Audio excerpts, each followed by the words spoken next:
All right, welcome to the Women in Surgery discussion panel.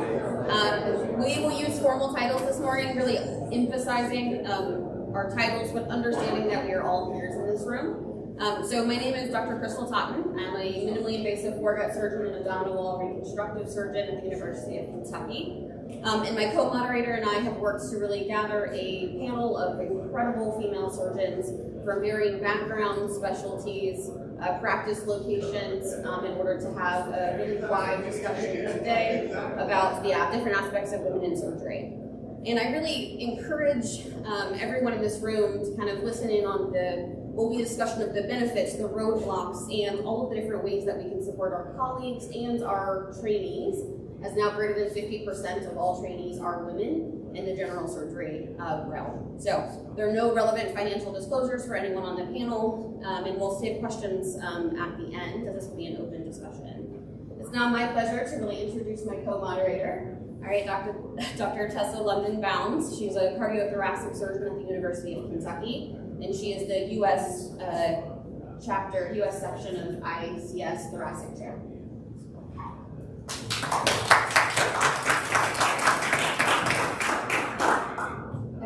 Thank you, Crystal. Dr. Totten. I am Dr. London-Bounds. The reason, as we said before, we're using our formal titles is because often I tend to get mistaken for the person that brings hospitals to my patients. I do predominantly cardiac surgery at the University of Kentucky, and I'm an assistant professor. The impetus of this talk was because I know so many amazing female and of course male surgeons, and in cardiac surgery especially, we're grossly underrepresented. In 2019, I believe we were 0.7% of the cardiac surgeons were female, and currently, depending on who you're reading, it's about 1 to 5%. So it's a gross underrepresentation, but as we evolve our practice, as we evolve in surgery, there's going to be a lot more women, not only in general surgery, but in our subspecialties, and it is only going to evolve and create more opportunities for everybody. This panel is, as Dr. Totten said, was created to not only bring awareness to certain subjects, but also to have a round table conversation, not only with y'all, but also with, of course, the panelists, to see if we can come up with some sort of solutions to allow us to evolve and grow. So without further ado, we're going to start off with some questions. So this question actually will be for all of our panelists. And we'll just do them individually initially. Please introduce yourselves and where you practice. I'm just going to give brief introductions. This is Dr. Heidi Wright. She is also a cardiac surgeon. She's out in Central California, Heart and Lung in Fresno, California. Sitting next to her, you all know her already. This is Dr. Tanchu. She's a colorectal surgeon in Arkansas. This is Dr. Tamera Cox. Dr. Tamera Cox is a general surgeon in a more rural area in Atrium Health and in North Carolina. And this is, to my right, is Dr. Jennifer Whittington. She is a general surgeon, a surgical oncologist, acute care specialist. She works out in New York. She also has her PhD that she did during her general surgery specialty training.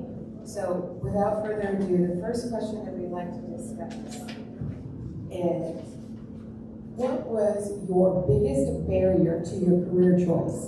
Did you change your initial pathway? For example, your location, your specialty, your practice type. So I'm going to start off just asking Dr. Wright, and then I would love it if each one of you would answer that same question. I'll repeat that question as well.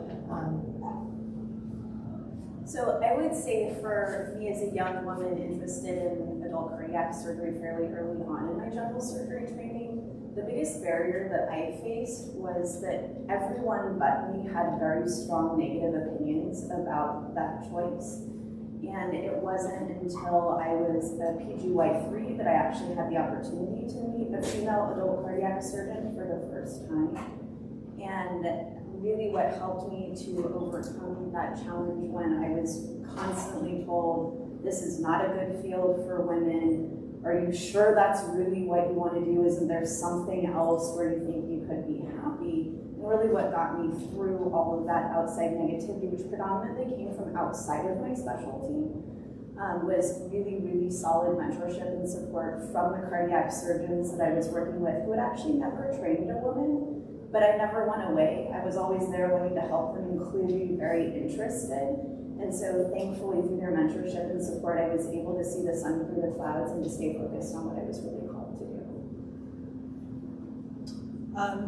My name is Berlin Tanchu. I'm in private practice in Northwest Arkansas. So there were so many barriers on my path. It's kind of hard to limit to one, but I would say one of the biggest kind of like really what is the outside and external factors. I've had a lot of no's. I've gotten no's since I was in college.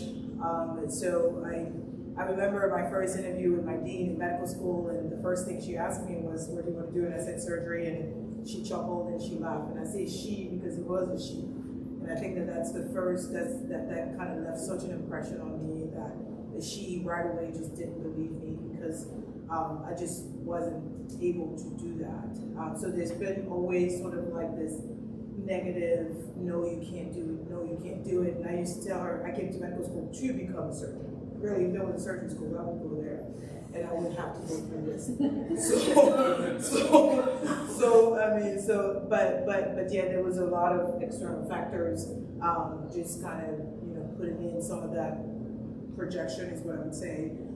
I went to, when I started medical school and started to think about which specialty in surgery, for me it was trauma or colorectal, so I don't think I veered off too much. Trauma was most trauma surgeon that I saw didn't seem to be happy, and I ended up falling in love with the rectum and the colon. So that's kind of how I led there. And also on that path, I got a lot of no, you can't do colorectal surgery. It's too sought after. It's not going to be a good fit. You can't have a family with colorectal. You can't have children and be a surgeon. You can't pump and be a surgeon. You can't breastfeed and be a surgeon. It was just always what you can't do as a woman and be a surgeon.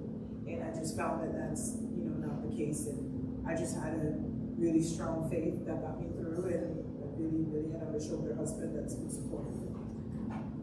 I'm going to stop just right here because I think both of you made some wonderful points, and I don't want to take away from those. Do you feel, and I bring this to all four of you, do you feel that those no's inspired you, or do you feel that they became noise, and when you found somebody who was actually supportive, that was more of an impetus to continue your journey on?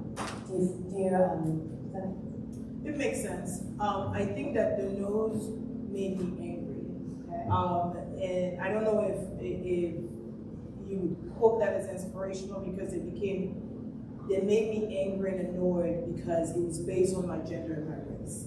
And it had nothing to do with my skill set. It had nothing to do with what I was bringing to the table. There were always sort of like these abrupt conversations without really delving into, well, why do you want to be a surgeon and everything? So they made me more angry than anything else.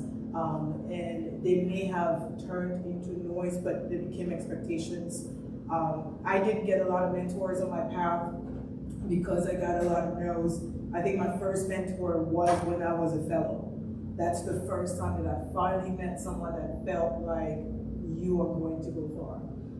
And it takes a long time to get to fellowship. So if you can imagine a professional career and no one believes in you, right? It's just, so it just became sort of, well, damn, if I gotta do this by myself, I'm gonna do this by myself. But like I said, I had a strong faith, so it helped. My God. Yeah, and I didn't feel like for me that the no's inspired me. I think they were discouraging. I think they were a distraction. They were confusing to me. They made me doubt things that I knew to be true of myself, my abilities, and my passions. But I didn't feel inspired by it. I feel that so much. My program director was, I think, 70, and he was a male. And every year he told me, you're going to fail your boards. And he thought that was motivation. And it wasn't. It made me feel crappy every year. I was the only chick in my surgery residency program. We were a small program, 2 a year. And to have this guy just constantly just tell me how crappy I was didn't motivate me. It didn't feel good. It just made me feel crappy. And then I was the first one in 4 years to pass my boards on the first try. And he wanted to take credit for that. And I was like, no, I didn't do it for you or in spite of you. I did it for me. You had nothing to do with this. All you did was make me feel bad at a really hard time in my life. So, no. I applaud you for that. I can certainly echo what everyone else was saying. Please introduce yourself. Yes. So I'm Jen Whittington. I'm at Mount Sinai, New York. I'm a certified oncologist there and a surgeon scientist. And I'll go over my path to there. And I can certainly echo a lot of the conversation that we've discussed about discouragement. As a medical student, lots of people said, oh, you can be a surgeon, but you can't have a family and be a surgeon. And I was like, well, that's great because I'm not going to have a family and never getting married. So that didn't deter me. And I was very fortunate that I met a wonderful mentor in medical school who promoted me and sponsored me. When I started residency, I did get married and I did have a baby. And interestingly, I did a PhD during my residency program in anticipation of going on into surgical oncology. And our chairman at the time, he invited me to his office when he heard I had this grand idea of doing a PhD. And naively, I thought, wow, he's going to encourage me and congratulate me on this great decision. And unfortunately, he said, are you crazy? You can't do this. There's no way you'll do this in 2 or 3 years. Why don't you, and I was on a T32 at Atrium. He said, why don't you use this time more productively and do something like clean your house or have a baby? Yeah, and that was 2013, so we can do better. So I did all those things. I did clean my house, I did have a baby, I got a PhD, and it was interesting because everyone talks about the mommy tax, and there's some truth to that because, when I started in the lab, I didn't have a child, and everyone was very encouraging, yeah, you're going to match in surgical oncology, you're going to be competitive, and then when I had my baby, people came out of the woodwork, none of whom were surgical oncologists, and some women who aren't mothers and said, you're not going to be able to be a mom and be a surgical oncologist. And I almost took that to heart. And 2 weeks before the surgical oncology applications were due, a male advocate, a great mentor to me, and I really ask that all the men in this audience that you support and sponsor the females that you're training in UC, because this was huge for me. He said, listen, I went to fellowship with women who were moms and who are GI surgical oncologists and successful now. I want you to talk to them.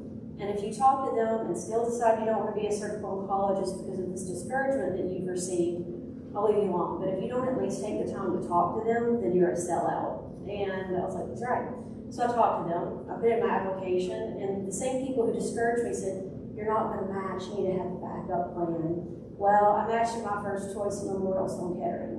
And I went there and did great, and I'm living the life that I wanted to live. I'm a surgeon scientist, I'm a GI surgical oncologist, but all of those things that people said hurt. And I almost didn't follow that path because people who weren't mothers and who aren't surgical oncologists were saying, no, no, no. So I think the real thing that I've taken from that is when, even now, as I'm building my lab and doing things and still getting those, even though I've had a successful path, I think, why not me? And why are you qualified to give me this advice or discouragement? What I wanted to ask is, you were hearing no's, were a lot of those no's from women? Yes. Well, actually, I take that back. More men than women. But then I was surprised at the women. Because when I came up, my biggest mentor, the reason I'm here is Dr. Panelists. He is who pushed me when that program director made me feel like dirt. Panelists is the reason I passed my boards. He flew in and we did mock orals for 2 days straight. Like, he's my everything. He has made me into who I am today. So that's why I say to the men in this room, you guys have to step up, because right now we need to step up for each other and do better. But the men, you guys make a huge difference to us too. But honestly though, I do think that that's, to me, I will actually veer it the other way, which is women do have to step up. Yeah. Because if most female, that's why I was very surprised when females would tell me no's. Because if most of us would support our younger residents, fellow, new attending, and help create that culture, right? Because it's up to us to help create that culture. We can't wait for the men to do it. We have to help create that culture by creating opportunities to mentoring, whatever you need to do in your community.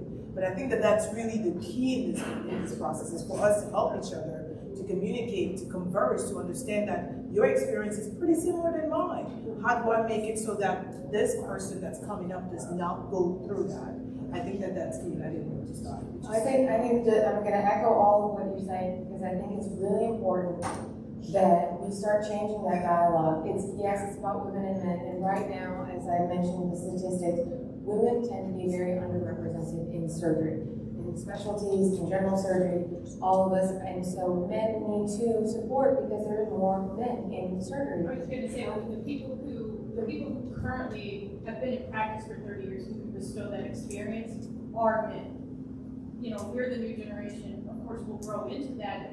We should have that mindset that the people who are there right now, like, look around you, so we need them.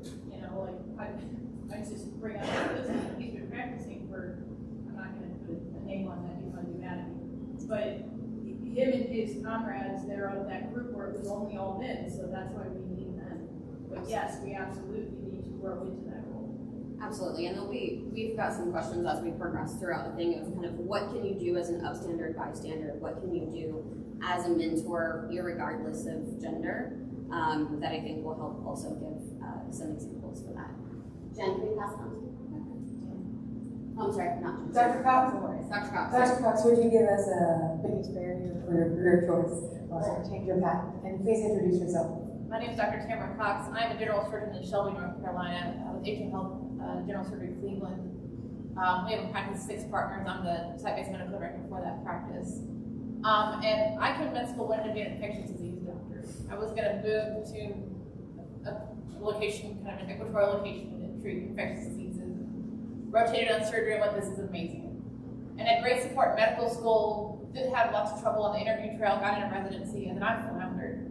I was intellectually very good, did very well on boards, but I was in the clinical setting, I was extremely nervous, didn't really think I could do it, and didn't get a ton of support to kind of build me up.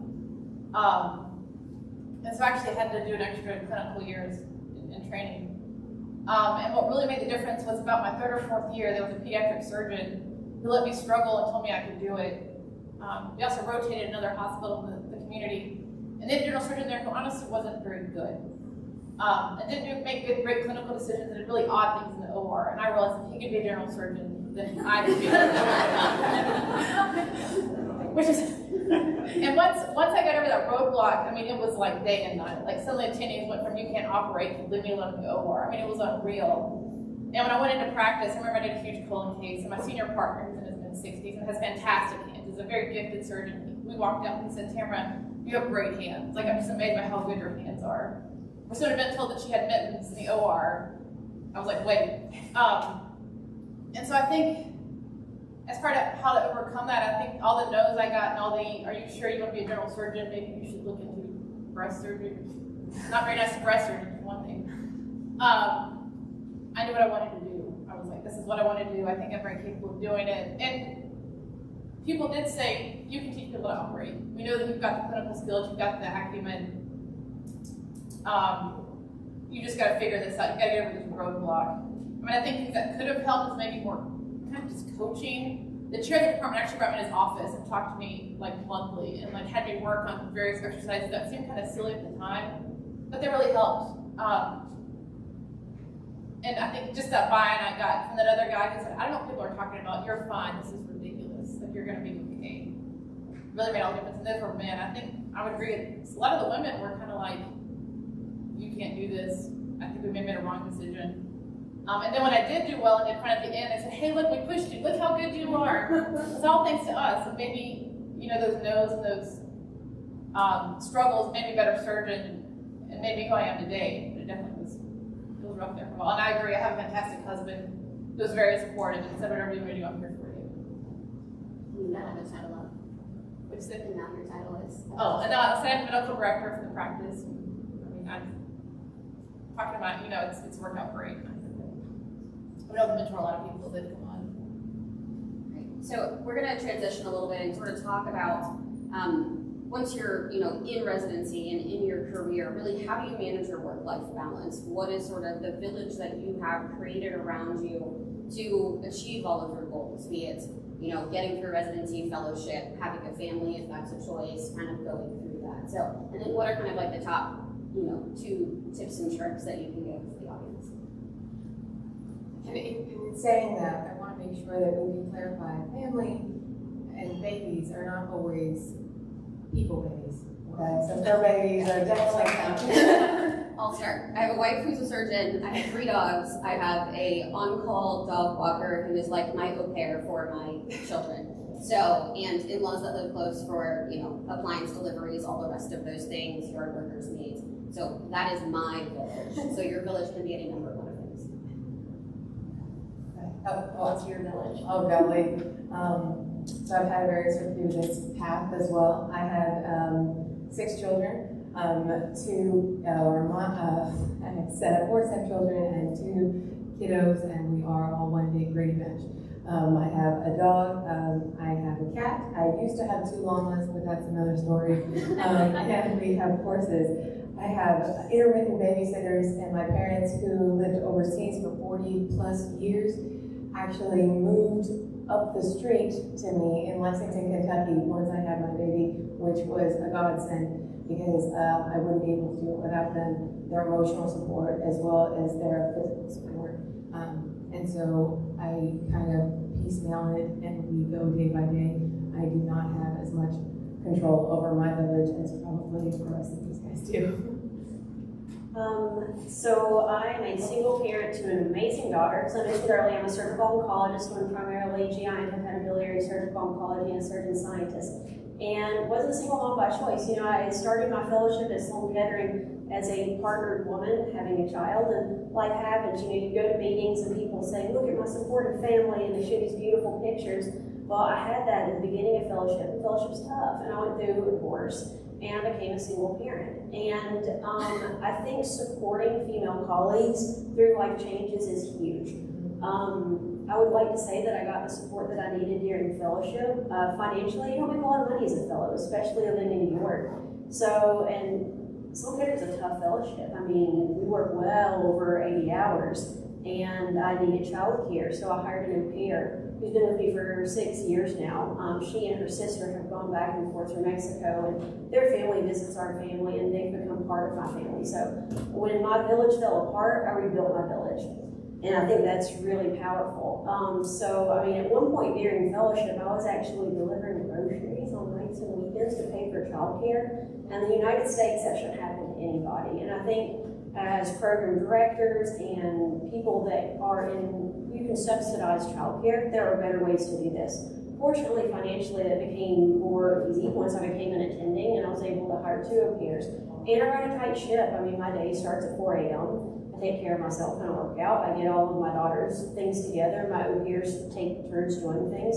And I'm in the operating room, and, you know, on alternate days, I'm running my lab. So you run a tight ship, you make it work. But remember, just as Dr. Lyndon Bounds said, not everybody has the cookie cutter, and if you don't have a village, you just build it. And even in New York City, like getting through the pandemic like that, I really found solace within the community of my neighbors, and a lot of people learned to depend on each other during the pandemic. So even though, obviously, I'm not a native New Yorker, once I got up there and having been there for 6 years, I built my village. So you build it strong. I think it's very important to make sure everybody hears it doesn't have to be what's on the Hallmark card from the 1950s, and I feel like most of us are not like that. If it is, and that works for you, that's wonderful, but to build your own village is very important, and who becomes your family is kind of amazing, because it's not usually who you thought it was 5-10 years ago. And I'm very fortunate that when my husband and I met, I was a medical student. We had a discussion before we ever got married. We wanted to have children. I said, either we're going to hire full-time nannies or someone's going to stay at home. We're not going to play this child care game. My husband's mom stayed at home. His brother's wife's actually an executive from Microsoft. He stayed at home raising his kids, and my husband agreed to stay at home. And it was, I didn't know this, I learned this last year. He actually called his brother when he decided to make this decision and said, hey man, how do you do this? How do you make this work as a man staying at home? And so he's always been very supportive. We have 3 children. He does everything. I joke that I would be a terrible stay-at-home parent because I'm like, he does all the laundry, he makes most of the food, he does all the grocery shopping. I did choose to live in a small community. I work 5 minutes from the hospital. I'm 10 minutes from home. So if I get a lunch break, I go home and have lunch with my husband and my 1-year-old. Or if my kid has like a mom and muffin event, I go there in scrubs and I have muffins and I go back to work. And so I think I'm able to be a good mother. Now again, my husband is a much better parent. But without him, I couldn't do it. I always tell him, I'm like, babe, something happened to me, we'd be fine. Like, you're a great parent. I have great life insurance, you'd be fine. I was like, if something happened to you, my world would fall apart. I was like, I can't even envision what it would be like.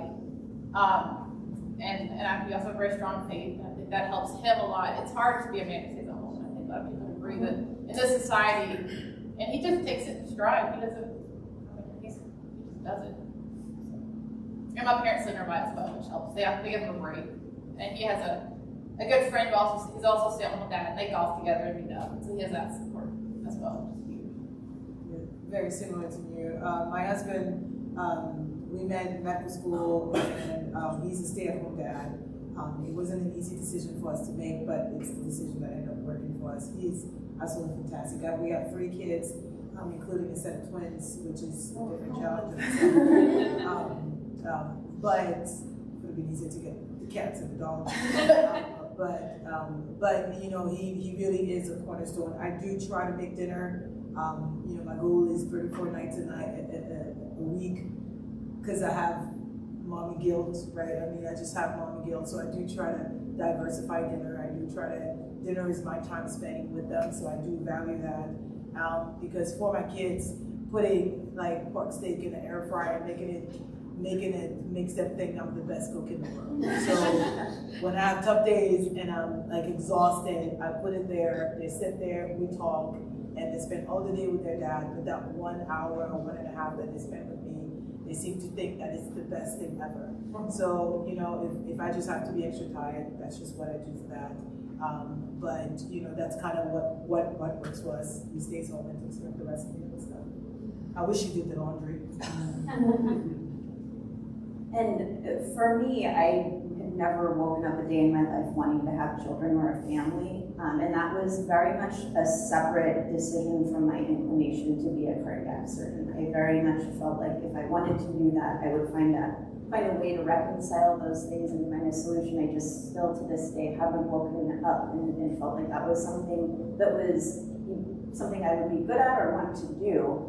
And I think that for me, one of the challenges has been, I'm in my 3rd year in independent practice in a small group where all of my partners who are lovely human beings and all our men who are very supportive of me, they are all married, they have children of their own, and that created between me being the junior member of the group and, you know, not having anyone else to request personal time on behalf of, made me feel uncomfortable advocating for things that I did value in terms of, you know, maybe after working for 2 years straight, wanting to have a 3-day weekend to spend some time to breathe and not feeling guilty about wanting that was a challenge. And I think that that's actually a challenge even if you do have family, that you can frame it in that way, but I felt even more uncomfortable, or at least perceived it was more uncomfortable because everyone knew it was just me at home, so it wasn't like I had a school event to go to ask for an afternoon off. And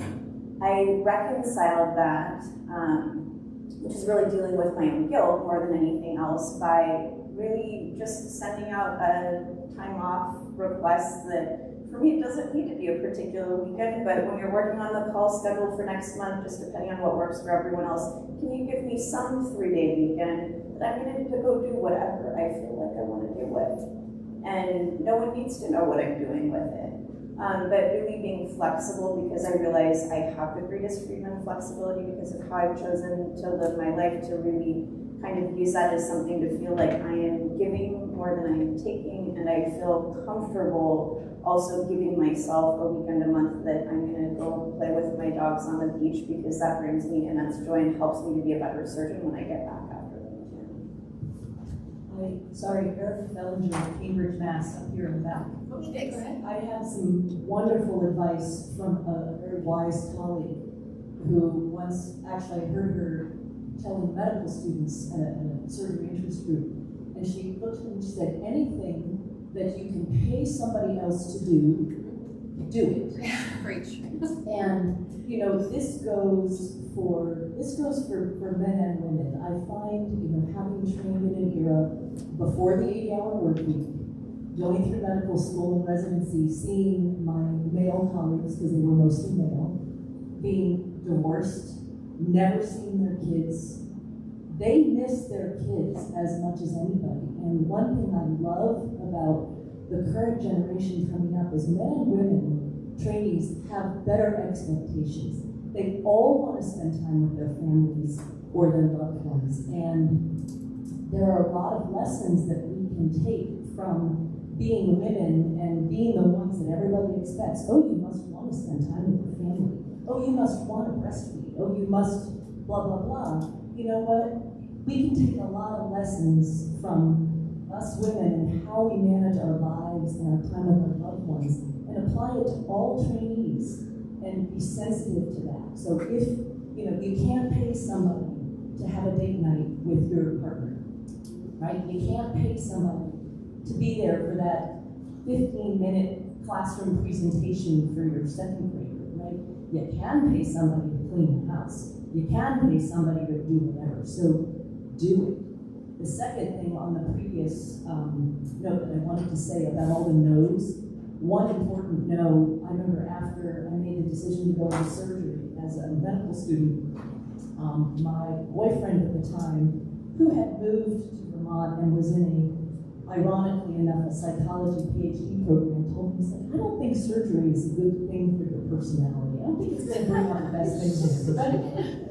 I dumped that SOB. I dumped him, and I thought, you know what, you need to finish your PhD, because obviously you haven't learned anything.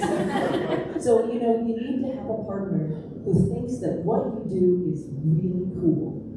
And if they don't think that what you do is really cool, dump them.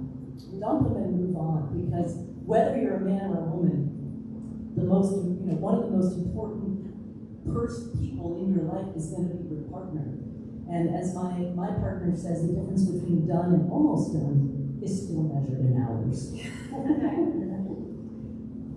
And I think this is interesting in that I like to practice this. You know, I have 5 surgeons who work with me. There are 2 women and there are 3 men. One gentleman's been married, he's on his 3rd wife. One partner's now been through 2 divorces. Another partner almost has gotten divorced over the past couple of years. And I've really learned how to support people and to go, you've got to go home and take care of your kid. Your marriage is important. You've been married for 16 years. You have a 6-year-old.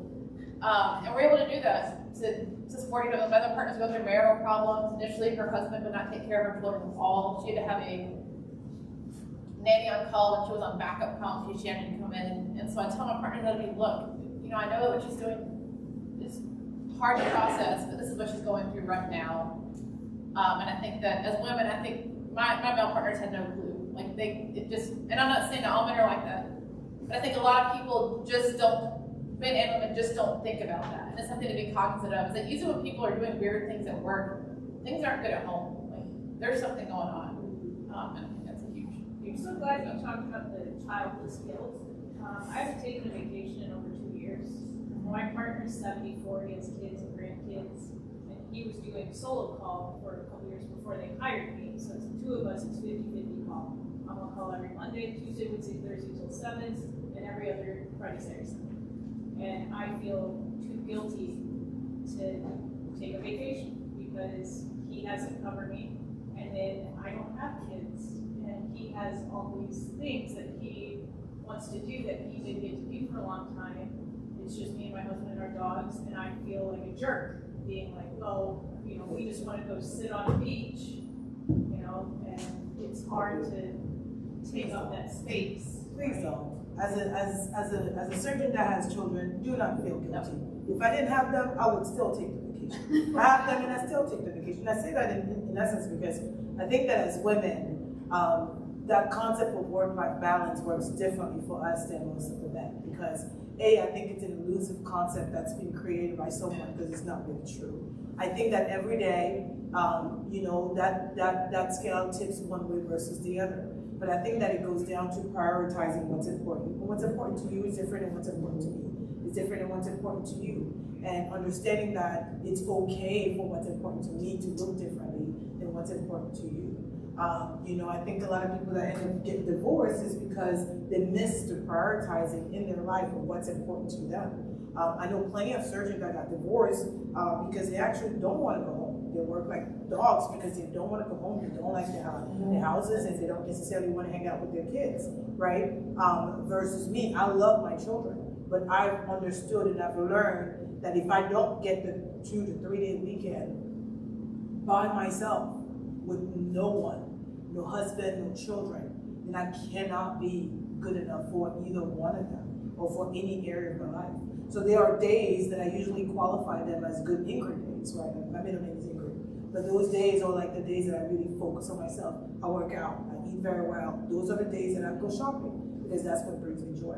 There are good days that are mommy days where I'm just making the lunch for my girls next day. I know when their doctor's visit is, which I never make it. I'm always, I know about the muffins. I get all the themed, outfit that you have to do for the asinine kindergarten every week that you have to do, right? But those days are good. But then there's good surgeons days where I did like fantastic. I did 3 robot cases. I'm done by 3. I'm like brushing my shoulders, and but every day is different. And understand that it's okay for the good Ingrid day, you're not a good mom. It's okay for the good mom day, you're not a good Ingrid day.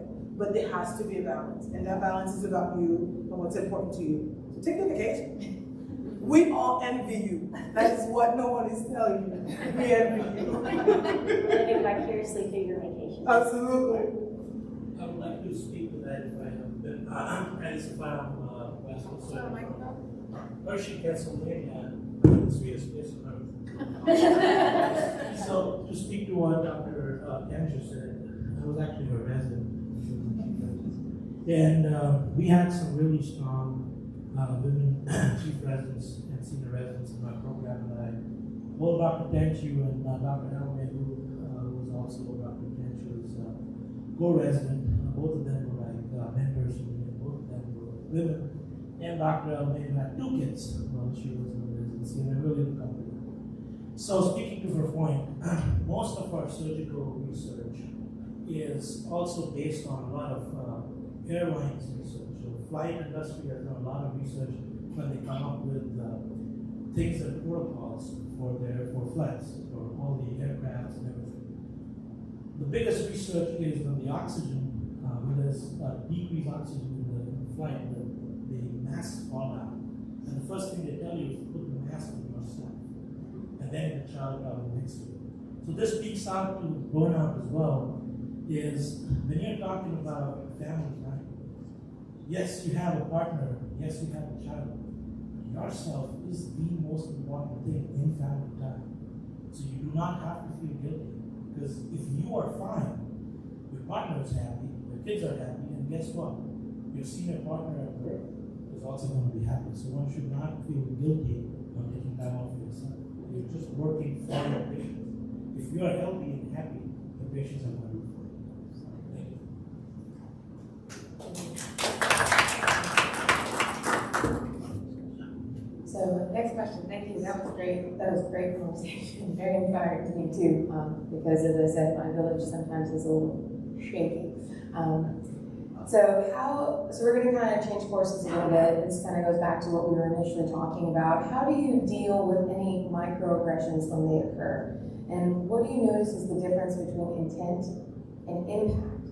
And how would you want, if you've ever experienced any sort of microaggressions, how would you want your colleagues and allies to create a better environment for you when you feel like you even need their support? So, Do you mind defining microaggressions?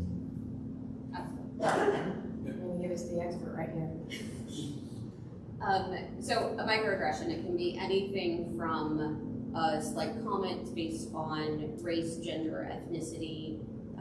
It can be really any statement to be an expert in the whole brain. Sorry. Goes away. So microaggression is normally a statement that is made, either in passing or direct, that will diminish or slight that individual. And when we talk about intent versus impact, intent is if you truly mean the words behind your statement to harm the other person. So it's irregardless of your intent. If you can say a comment in passing and it can be joking, your intent doesn't matter. The impact of those words can affect an individual. So the impact of, me walking into a room with a third-year medical student who happens to be a male and the patient speaking directly to them, right? The intent of that patient is not to discount me. They're going based on their original ingrained biases, but the impact to me is that I have been demoted in the care of that patient, okay? So there's a complete difference of intent and impact. Microaggressions are the small sort of statements that are made under the table, sometimes jokingly, sometimes, just to go along with the crowd. Macroaggressions are, when there is more kind of vitriol behind them, and then assault or macro assault is when there's actually physical harm, touching, those sorts of things that are going through. So these microaggressions are like the small little things that happen throughout the day that you are picking up on, that you may or may not realize. Before we actually go into all the questions with that definition in hand, can we poll the audience? So how many of you will say you have witnessed microaggressions? My partner's 74. Almost every patient I see says, "Are you old enough to do surgery?" That's a good example. Yep. Anyway, how about, let's do that. Can anyone give examples of these? These are the kind of things that you can't, someone could easily say, oh, I didn't mean anything and you're being sensitive. Does anybody? I think the fact that all of you, when you started this panel, said we're going to introduce ourselves with our formal names. Yeah. Because the most common microaggression amongst all of these conferences is that we're going to always refer to by their first name, whereas the men are given their title of Dr. So-and-so. So that is a very common occurrence that happens. Still every conference I go to, I still see it happen. You wear nail polish. You can't be a woman surgeon and wear nail polish. You're gonna fail your exam because you're too focused on your fashion. Are you the nurse? Oh, I'm sorry. I thought you were the nurse. Oh, did you finish medical school? Really? Are you the doctor or are you assisting your How partner? many of these have you done before? How many of these have absolutely? And that's that my question, favorite. I mean, you can legitimize that question, but it can be said in a way that is very I usually say, "This is my first time. Wish me luck." Anybody else have any examples? So, yes, we have a lot of people kind of raise their hand that they've heard a microaggression. My second question to the group is, when you've heard a microaggression and you are the bystander, how many times do you feel comfortable, or have you ever intervened when that microaggression's happened?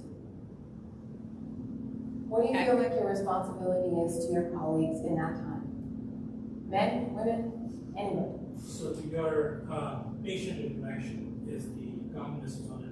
We had that as a resident. You go in with a woman attending or a woman senior surgeon, and the patient is just addressing you and not looking at your attendant. I have multiple times politely said, so you're saying Dr. So-and-so, who's the chief of so-and-so, is, so the patient knows that the person next to me is the boss, and regardless of gender or whatever. And the same thing is when I go with my residents, I make it a point that I introduce every single person in the room as a doctor and not by their first name. Thank you very much. I applaud you, because I would love everyone in this room to use that template, okay? And to train your residents with that template. We train our medical students and our residents that if they walk in the room, irrespective of gender, whoever the chief resident is referred to as the boss, so that we kind of eliminate the hierarchy in the room, irrespective of gender. And when we walk into the room as an attending, everyone is introduced with their title, so that the patient not only is comfortable with who their team is, but they understand how we all play in that integral role together. We also have our nurse in the room because we do like collective rounding, and we introduce them as our right hand and our nurse for the case. So I would encourage everyone to really introduce your colleagues. My senior partner is a male, but we are, partners through and through, and we can introduce and talk about each other and really support each other through that. So passing it really off to the rest of the panel, I know we've talked about some of the different microaggressions that may have happened for you, but sort of how have you dealt with these microaggressions when they've come about? Is there any one particular one that's really stuck out? I think, Heidi, you were talking about the operating room the other night and kind of how, something so small to one individual, with minimal intent on hurting you can come across as an issue. Yeah, and I think when these things happen, which is all day, every day in my practice, and I'm in a very progressive part of the country where at face value one might hope and think, oh, maybe in California, maybe we do a better job at this. But I think, the takeaway message, given what I see in working partners who are also underrepresented minorities, what they experience on a daily basis, it's very, very omnipresent throughout most places in our country. And I usually pause and I think for a moment, is this a teachable moment or not? And that usually comes down to what's the nature of my relationship with the other person who has made a statement that I think is potentially a learning opportunity. Because sometimes if it's someone who is new, who has no relationship with me, receiving corrective feedback may or may not be a learning opportunity depending on the complex dynamics. So with COVID, we had centralized our cardiac surgery services to one hospital where all of the patients were tested for COVID before they came, and then we continued to do pump cases throughout the pandemic. And because of that, within our health system, many of our prior cardiac surgery programs were on hold for multiple consecutive years. And in the past 2 years, we've now sequentially reopened all of those programs within our health system and actually started a new one. And so there are a lot of members of the cardiac surgery team who are new, who haven't met me before, who are interacting with me in a variety of settings.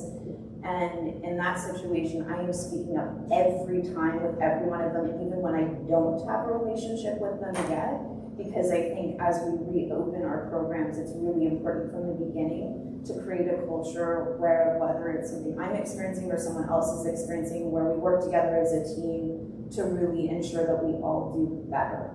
And so, for example, when my own answering service, who we are paid to provide a service to connect people that call my clinic line after hours with me, when they call me, and my first name is one that most people would recognize is often being a female name, so it shouldn't be a surprise that the person answering the phone when they call Dr. Heidi Jean Reich is probably going to be a woman that they're calling. And I clearly am a cardiac surgeon because it's the answering service for a cardiac surgery service.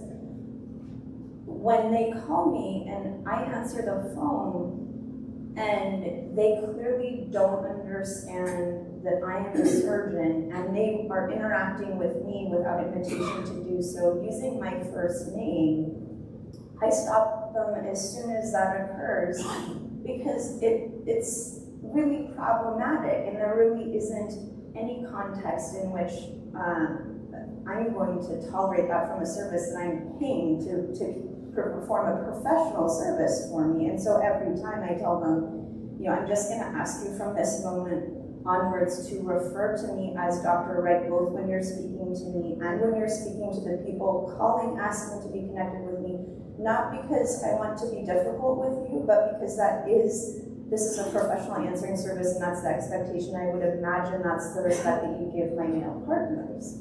And similarly, when my trauma hospital, which was one of our newly reopened centers for heart surgery, it has a long story heart surgery service. And again, I've been doing cases there for long enough that I would think that it wouldn't be a surprise at this point that there is a female cardiac surgeon who does do cases in that program. When I was booking an emergent cabbage the other day and I was on call, the OR front desk was asking me verbatim, like, what gives me the authority to book this case? To which my answer was, well, if you were to look on Amion, you'll notice that the cardiothoracic surgeon who's on call today's name is Heidi Jean Wright, which is the name I gave you at the beginning of this conversation with my title, because I don't expect you to necessarily know, but when I told you I was a cardiac surgeon and I was calling to book an emergent case, that should be the end of the conversation, and I hope you recognize that it really makes me feel badly when you ask this type of a question. And I really hope that in the future, when other female surgeons are calling to book their own cases, I hope that you will be mindful of how that interaction is going, because this was really upsetting to me. And I don't know if it's gotten better yet, but I do feel a responsibility to speak up every time unless there's something concrete to suggest to me that, you know, the individual is not in a place where it's likely to be a teaching moment, in which case I will move on. Has it come up with patients? It came up my first month in practice when it probably was not coming up necessarily because, and I only say that because it really was something that came up a lot my first month in practice, and I think I speak with more confidence today than I did 3 years ago, and it maybe was happening once a day with patients in my first month in practice, and now it maybe happens once every 2 or 3 months. It's very rare. And with patients, I think I really try to, again, recognize a teaching moment if it feels like there is one. But yes, I do receive that from patients as well, that thankfully rarely. Patients can be challenging sometimes, and I think it's an opportunity for education. So I take care, in surgical oncology, I take care of many patients over the age of 60 to 70 with malignancies. And one scenario that I had, there was a gentleman that came to my clinic, and I did all the right things. I wore my white coat, I had my badge. We had a great conversation about his preoperative information for his robotic gastrectomy. He signed the informed consent. The day of surgery, I see him in pre-op. I do his robotic gastrectomy. He goes home on post-op day 4. I'm very happy about all this. So he comes for his post-op visit, and we go over his pathology, very routine visit. And he goes, so when do I get to meet the surgeon? And I was like, I was kind of stunned at first. I said, who do you think I am? He goes, you work with him, but, and I was just like, well, I was like, you know, just to kind of recap, you know, we talked about everything that we've been through with consents and your surgery. I said, I did your surgery. And this gentleman was, I think, 72. He goes, you did it? Wow. You know, he was very impressed, which I was almost flattered, but then for him and his wife, it was an opportunity to explain to them that yes, you know, young women do robotic surgery, and yes, you have a great pathology, and I'm very happy that your surveillance is getting started, but I look at it as an opportunity to educate this person and his family. That stuff, you know, it's hard, because even when you do all the things you're supposed to do to make it clear who you are, it still happens, and I think in time it will get better. And fortunately in New York, within the medical community, there are a lot of supportive colleagues, but with patients, it's going to take time. It happens every day. It happens every day. I live on the opposite side of the spectrum. I live in Arkansas, right? So I am the only female surgeon in one of the hospitals. I'm the only black surgeon in the whole hospital that I'm at. I go to 3 hospitals, and in all 3 of them, I'm the only black surgeon. So being a black woman also makes it even more challenging, because you have to decide what you're offended by. Is it my race or my gender? You know, just pick and choose. But I think that the way I approach it, I don't wear a white coat because I realize it doesn't change anything, so I don't wear it. I've had plenty, you know, are you going to assist? You know, just the daily, are you going to assist the surgeon? You know, can you empty my pee bag because you're supposed to be the nurse? You know, you're calling the operating room. Well, who's Dr. Tanchu? Well, I am. But who's going to do the surgery? Well, I am. You know, so you deal with all of that, and you know the whole. I've gotten to the point where I feel like it's no longer flattery when they're like, "Oh, wow, you do a good job," right? My partner does not get that. My partner is expected to do a good job. When he's booking a robotic colon, they know it's going to be a robotic colon. But for me, there is surprise on how well they did, right? And at first, I used to take it as a flatter, and I started realizing, well, why are you surprised? Why does it make you wonder why I'm the one providing this care to you? And I've just learned to deal with teaching at every single point in time. Because sometimes there's no intent behind it, right? Sometimes it's really just that you have not met me. You've never met someone like me before. And I wear a lot of bright colors, so it doesn't help. But I think that sometimes it's really teaching and re-educating. When I get the question of how many of those have you done, I usually say plenty. I don't know the number, but you know, I've done it enough that I'm comfortable with it. Or hey, we were expecting Dr. Tantra, I was expecting an Asian man. Yeah, it's actually an African name, but cool. You know, or you know, when you get the operating person that tells you, well, why do you need that instrument? You're being difficult, right? Because as a woman, if you're asking for something, you're being difficult. You're labeled as the B word. You're being very hard to work with. I've recently been called a bully by one of my scheduler because I was upset that she didn't do something about scheduling. And I work with, my partner is a loose cannon. I mean, he's that old school surgeon that throws instruments at people. He really loses his mind. But if I'm upset about something that didn't work out, then I'm difficult to work with. And I've learned to actually now appreciate it, right? Now I take pride in it. Now I say I am difficult because I provide the best care. I provide excellent care. So I have to be difficult. I have to be tedious. I have to be the way I have to be so I can provide this excellent care. My patients leaving on day 2 and having all the information that they get. They know their path, they know what's gonna happen, and all this really tiny details that we take for granted is because I am difficult to work with. And I'm okay with that, because to me now, that means I'm an excellent surgeon. If I ask for this particular instrument in the robot room, because I want to do a suture at that time, it's gonna make sure, and I don't get, and my leak rate is like less than 5%, then I'm okay with that. Then I will be difficult, and I will ask the extra instruments, and I will do what I need to do. If you're asking me to empty your pee, I will say, I'll let the nurse know to empty your pee. I'm not your nurse. So it's just, I take it every single time it happens to re-educate people and just let them know and kind of let them understand that, not react, but kind of use it as an opportunity to teach. I don't have any trouble with people not calling me doctor. I have a real problem with my patients call me by my first name. Well, not like I have a person, but I'm like, just a lot of my patients just call me by my first name. Is that something you guys encounter a lot?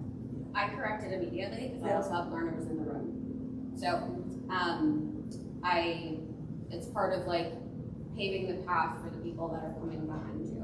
So I tend to correct it immediately, and it's an incredibly difficult patient-derm interaction. I typically try to, there's all these different ways you can be an standard, but I introduce humor, right? My mom would be really upset if I didn't use my formal title after they helped put me through medical school.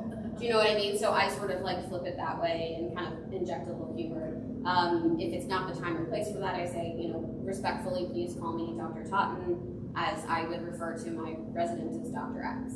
So doing it that way kind of helps the people that come behind you. When you're in an environment where it's a community environment, and it's, because I've been on the private practice world as well, there is a little bit different of a dance that you have to play, especially depending on your partners and how well versed they've been in that community. But there are ways to go about it. I corrected immediately.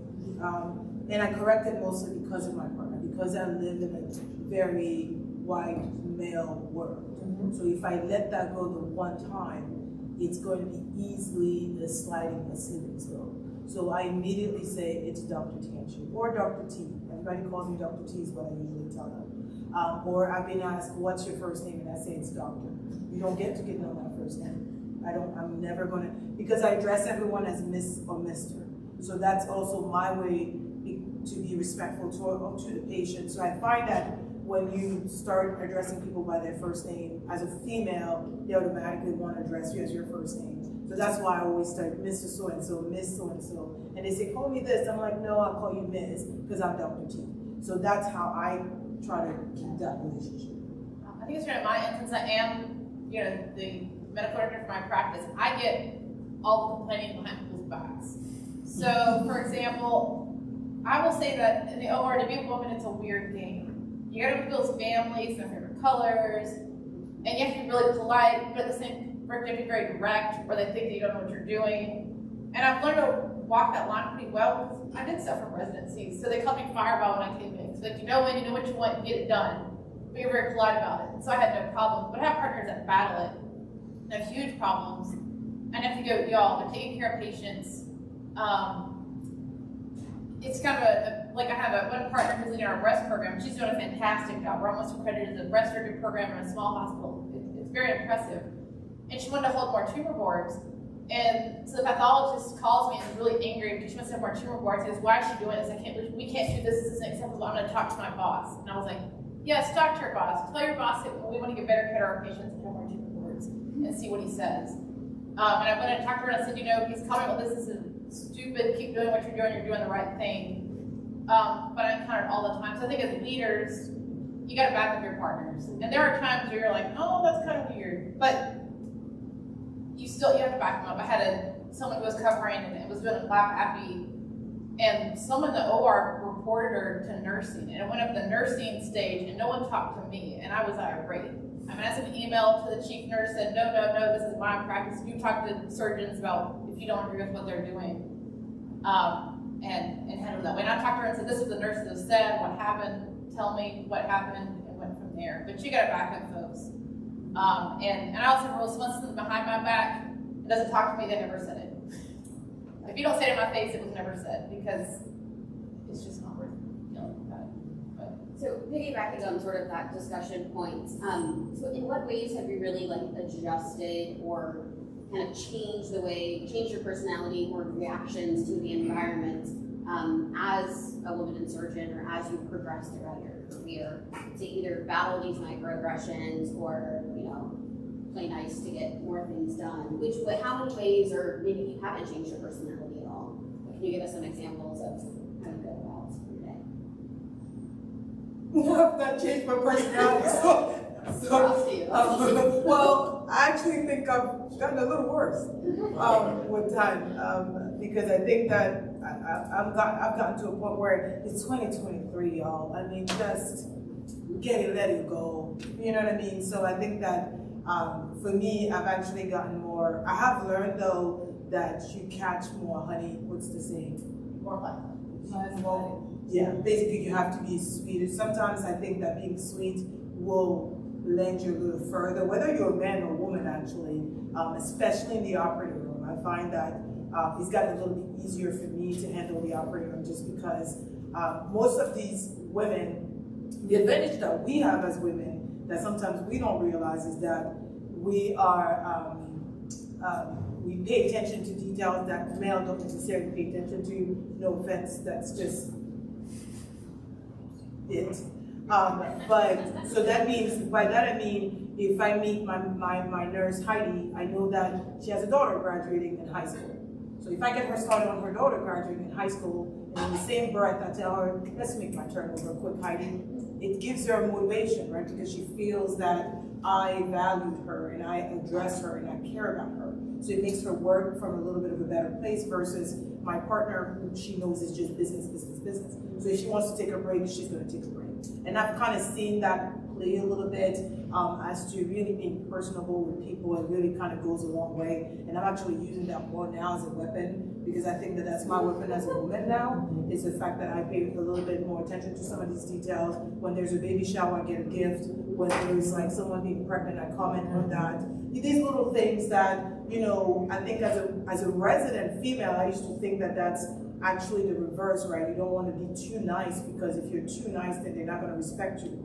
But as an attending and in practice, I realized that they appreciate that a little bit more, and you can get more of your own stuff taken care of that way.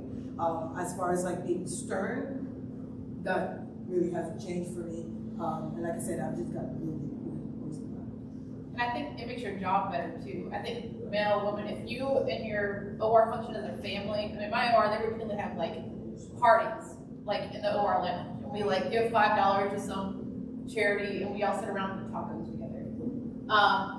But I mean, we all know each other, we know each other's kids, we go to parties together, we're a family. We're not, I mean, I'm a surgeon and I operate, but we're all in this together. When something goes well, I think everyone, I think the scrub tech for handling the instruments well, the anesthesiologist doing good anesthesia. I get all these terrible reports. Apparently I am the terrible report referral surgeon in that system. So it's like BMIs of 50 who can't lay flat, who are trying to stick in an IJ, and they're like sitting up, anesthesia wants to give them no anesthesia. And when we get done, I go, y'all, thank you. You let me do this case, no one gave me crap about posting this ridiculous case, and we got it done. And I think people appreciate it, and I have tremendous job satisfaction, I think, because of that. So. One thing that I think is really important is there are regional differences in how women are expected to act. And I think Dr. Cox pointed out earlier, there's a really fine line that we have to walk between being perceived as a bitch versus a nice person. And also whether you're a trainee or you're in practice, you have to act a little differently. And as a resident training in the South, I was perceived as being very direct and very blunt and almost abrasive.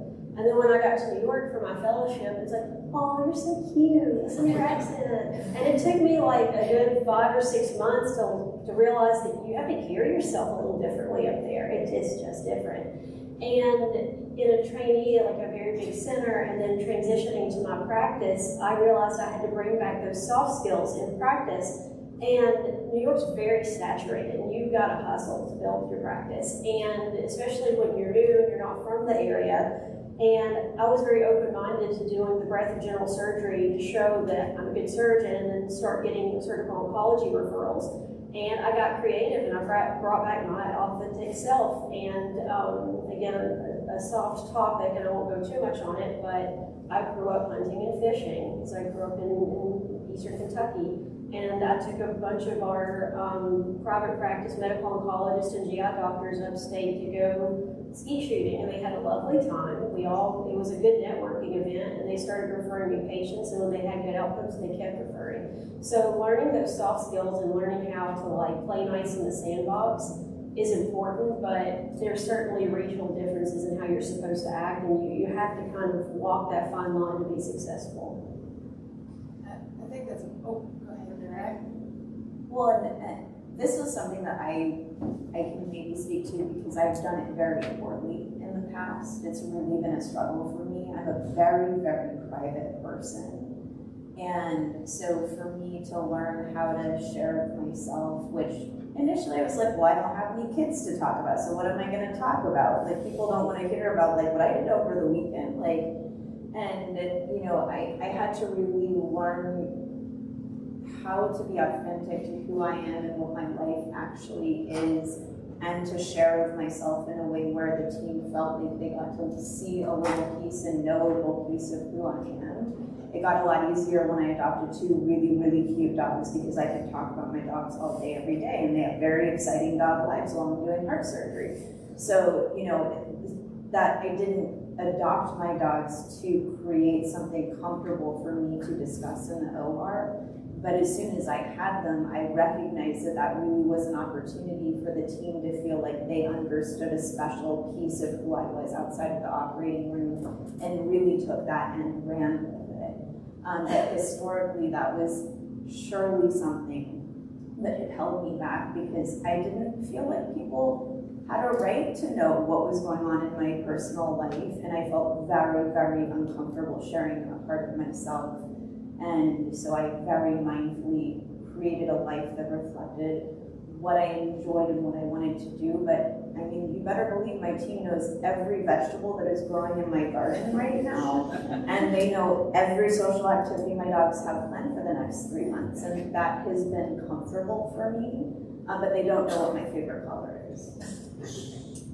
And I think it's important in the operating room to sort of build that culture. One of the other things that I wanted to highlight for individuals in the operating room to do sort of as an upstander is anytime you have new faculty that comes on, regardless of gender, that new faculty gets the worst team possible, okay? They never get the best team. They never get the A+ scrub tech. They never get, you know, the best anesthesia, the best turnaround, whatever. So if you as a colleague can be in that room and help support them and be the one that corrects the very terrible scrub tech.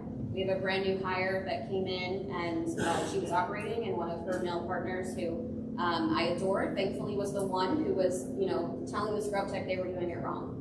Because if she was the one who had done it first on her first case, she would be immediately labeled as the difficult, troublesome one. So if you were able, as a bystander, to just support your colleagues as they're getting adjusted and assimilated in a new environment, It's really the best thing you can do to help support them in their long-term reputation. Next question kind of piggybacks on what you guys have already alluded to, and I just want to go into it a little bit more. So we always talk about when we're women in surgery, minorities in surgery, we're bringing that to light, that we are the new face and the evolution of surgery. But are there any benefits to being a woman in surgery? To not having this stereotype, to being the only one? I know in cardiac surgery, I'm usually the only one, and yes, I tend to be asked for popsicles, and I tend to be asked if I'm a rep every single day, even by my surgical managers. And I'm the only woman cardiac surgeon for a very long time in our institution. But are there any benefits? Go ahead. Can a man answer that question? Yes, 100%. Are we able to we create all any? are daughters too, right? Yes. We have invited everybody because it's very important. It's very important that every single person who is here is not only representing women, but representing surgeons and who surgeons are, who they are going to be, and who they currently are. And as we evolve our practices, as we evolve our specialties, we want to not only have a voice, but to actually better our whole society. So yes, please, give me an answer. Finish my point.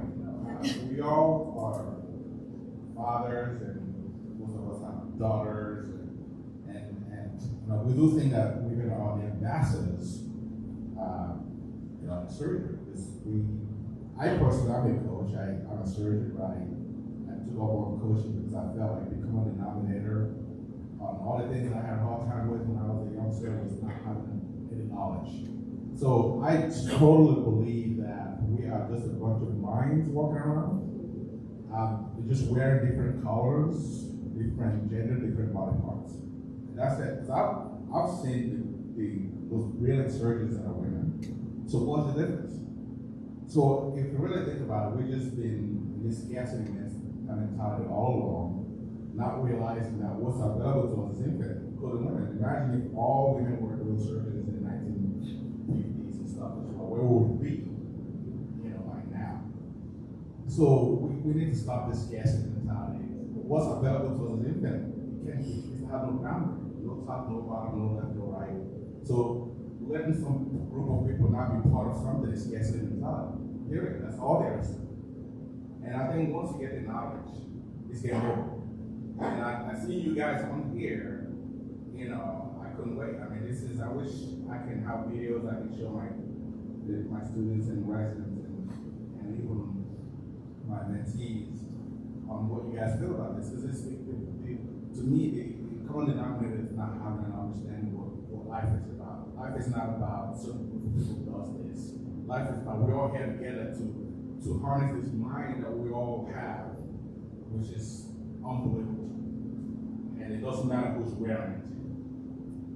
It can come from anyone. That's why you can see anybody from any creed, any color, any race, any country come into this country and do very well. I think that's the bottom line. I just want to mention that. Thank you so much on that. I think the best thing we can do to really elevate the House of Surgery and focus on excellence is just to promote everyone. Like you said, irregardless of creed, irregardless of race, sexual orientation, gender. We all have a place in the House of Surgery, and we all have the ability to continue to promote surgical excellence. I think one advantage that we have as women is patients tend to be more comfortable with us. I practice in a really tiny town. It's a lot of older people, a lot of cowboys, and my partner is your very stereotypical 74-year-old. I keep saying 74, I'm sorry. He's very hard. He's a hard guy. He doesn't even take time. And so patients don't really feel comfortable opening up to him. And I've had a lot of patients cross over to me because they like to sit down, look face to face, tell me things, talk to me. And I think that, I don't know if this is a stereotype, I hate saying it up, but I think we're more approachable. I think you need both, and that's what I tell people, is that I don't restrict 100% women, I don't represent men. I think you need all folks. So they do. I used to joke that in the 1970s, I probably would never have been a surgeon. Like, I think the way things were approached and the way that people did things, I don't know if I would have been comfortable. But I think instead of bringing in women and bringing in other viewpoints, people raise different points that people don't think of. And I think that's a huge value that when we're going to surgery is just, we have different viewpoints. That's the way the world works. Yeah, I think it's, for me, the advantage of being a woman in surgery is that I can be both. I can be a guy when I want to, because I kind of have God mentality. But I can be a woman, and I can be what's expected of a woman. I can be soft, I can sit there and talk to that patient. Or I can be like, you know, you're here to talk about a hemorrhage, let's not take 30 minutes. Right? I mean, so I think that that's the advantage of the ICS, is that you really can transcend both worlds. Sometimes I do feel bad for my white male colleague, and I know it's funny to say it, weird to say, because he has this one stereotype. He's fitting in that cookie cutter. And it's great, you know, obviously that's more what's going to flock to him, and he revels in that role. But the advantage that I always see between us is that I can attract so much more diversity, and I can really be both worlds, navigate a lot of different worlds because I'm a woman. So I'm actually I'm switching the script and using that to my advantage. And I've definitely had patients tell me, I've had patients tell me a lot of things, but some of the positive things is, oh, I'm glad you're a woman. Because I know it must have taken you a lot to get here. And yes, it did. It took me a lot to get here. And I will tell you, I agree that it's a dynamic process at this point when we're trying to find that new equilibrium as the new phase of surgery is changing. And one of my 6 kids is a 7-year-old boy. He's wonderful. And all of a sudden now he wants to be a heart surgeon. Well, he wanted to be the president, but we dissuaded him because that's a terrible job. President of the United States, not of ICS. And so he came to me and he was very distraught. Again, another one of his existential crises. And he said, Mama, I want to be a heart surgeon. Are there any good men heart surgeons? That's great. And I will tell you, I probably wasn't as progressive as I should have been, because I kind of stepped back and I kind of smiled and I felt good about myself. And I said, yeah, Harry, you can be anything you want to be, and there are definitely boy heart surgeons. They may not be as good as women heart surgeons, but you can do better. And so we're going to open this up to the comments of the audience. Please, yes, Dr. O'Malley. Yeah, it's amazing to see 3 young ladies from where I was attending and you were my interns. It's amazing. And I trained the same program 30 years ago. I started my internship there. You're right, Tamera, it was totally different program. It was considered one of the development programs. But we have changed a lot, in training, but still we have a long way. I mean, just the cardiac surgeon, I don't know if one of you attended SBS recently, the president's address. We're not there. And that was a big impetus. You all make us proud. Go ahead. So I just wanted to thank you for speaking and also for addressing the importance that Would you mind introducing yourself? I'm sorry. Hi, my name is Rachel Schneider. I'm a 4th-year medical student. And I just wanted to thank you for touching on the importance of positive versus negative mentorship, and that's something that has really impacted me a lot personally. I had 2 kind of major mentors throughout undergrad and medical school. One of them who was in a different field, who I met in college, and has continued to support me since. But recently I had a phone call with him and I said, I've changed my mind, I think I'm going to pursue surgery. And he said, but I thought you wanted to have a family. And I said, I still do. And he said, well, I'm 27, and he said, I think you're getting a little bit old for the 2 of those things to work out, which was very disappointing. And I think I was a little bit in shock and I didn't know how to answer that. And so I said, respectfully, have you asked any other male medical students pursuing surgery that question for you? And he said, no. And he said, no, but I'm just being realistic with you that it's different. And don't you appreciate it being honest with you? And perhaps it is different, but the reason that it's different are because of mentors and faculty like that. And by contrast, one of my mentors in medical school is the person who had pushed me to pursue coming to this conference. has been my biggest supporter to date, and has made a huge difference in me deciding to pursue surgery. So I think, man or woman, you have such an opportunity to impact students, residents, fellows, anybody on their career path based on the way that you are mentoring them. And as somebody was saying earlier, typically the no's are not motivating, they're just negative. And in addition to that, even if you're not a mentor and you're just somebody who's in the room, when you're talking about microaggressions, having somebody stick up for you is always very appreciated, whether it be a patient making an inappropriate comment, and then having a male colleague immediately step in and say that's not the way that we speak to faculty. Not having to figure out how to address that professionally in the moment provides such a huge relief. So I'm very encouraged to see that there are a lot of male colleagues in the room with us that are willing to listen to experiences and to learn from that. So thank you so much. I want to thank you for sharing that. That's really powerful, and I want to echo that because I work with residents and medical students, and it is shocking and alarming to me how many female medical students have had that same advice, and often it's from well-meaning people who aren't in the surgical field, so they have no context into which to base that. So thank you for sharing it, and I want everyone to recognize it's not unique, and that's why we all need to do better and support and promote people like you. None of it's easy.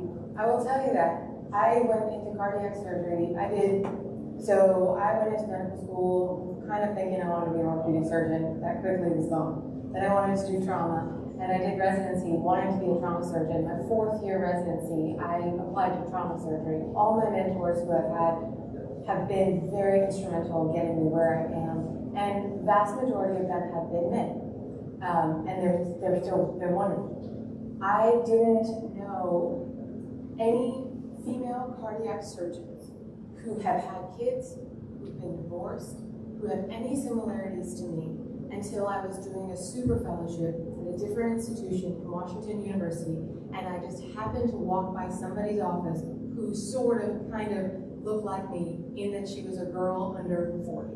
And I went into her office, I said, "Who are you?" And I sat down, and it was exactly after a million no's that chip away at you, that give people PTSD, that don't necessarily make you stronger. They may make you more confident in who you are, but not because of that, almost despite of that. But having that one positive moment, she wasn't the person that made me a cardiac surgeon. My male mentors have made me a cardiac surgeon. They've shown me what I wanted to do. They have allowed me to be on that side of the table and do the distals my first month into fellowship. But she gave me that glimpse that it was possible. And it is possible. You just have to create your own painting, whatever that may be. And change and make sure you have a village. And if you have somebody to do your laundry, that would be And I think when you're looking for jobs and you go out, you've got to find practices that support that. And I joke, my practice, people have all kinds of things they're dealing with, and we have to kind of piece together. We've changed our call schedule, make it more fair for folks so that people can better rearrange their childcare and things like that. We have to realize we've got to make those decisions. And I think when I started my practice, we had the call days were completely random. Your clinic days were different every week. They just stuck you on the schedule to operate whenever. And so, no one could plan a life around that. It was terrible. And so when I took over the job as leader of the practice, we sat down, people brought ideas to the table, we went through several iterations. And with the new call schedule, it's as consistent as I can make it. I think it's very fair. People can plan childcare, they can plan activities around the schedule. Some people are still grumbly about it. I tell them we're a democracy and they'll survive. But I think you've got to find surgeons and practitioners that are willing to work around that, especially as a woman.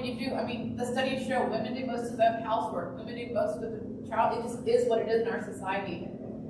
And you've got to find a way to, I think, if you're not married, you don't have a partner, when you find someone, they've got to be aware of this. They've got to know that, hey man, you got to do the laundry, or not the laundry, you got to be more active. You can't be the man in the 50s who went to work, came home, put his feet up, and started watching TV. That's just not going to work in our relationship. And if someone's not into that, then you got to say sorry. Your partner has to balance for you. Go ahead, sir. I think we have time for one more question. this is an awesome session. I think it's 12 noon and Nick is in the room. But welcome back, Dr. London Cox. I mean, it was great having a person back and Dr. Totten for putting this session together. I think this is awesome for all young men and women. I serve on the DI committee of the Association of Program Directors. There are a couple of program directors in the room, and you couldn't be more right. It's one of the key members of our DI committee is Dr. Dan of Caucasian, who is the former program director right here from San Antonio. So we as men have equal role to play in this. I mean, when I got trained, there were only about 10% of the surgical faculty were women. Now it's 30%. And currently 45% of surgical residents are women. So we are almost there, and you're absolutely right. 2023 and move on. One of the best quotes I can ever think of is my colleague Dr. Johnson says, I'm a surgeon and happen to be a woman. And so I think resilience is great, and networking and building that village. I love it. What you guys said. Also about being a single parent, whether it's a mom or dad, being a single parent is tough. So I think it's awesome. Thank you for bringing this. Thank you.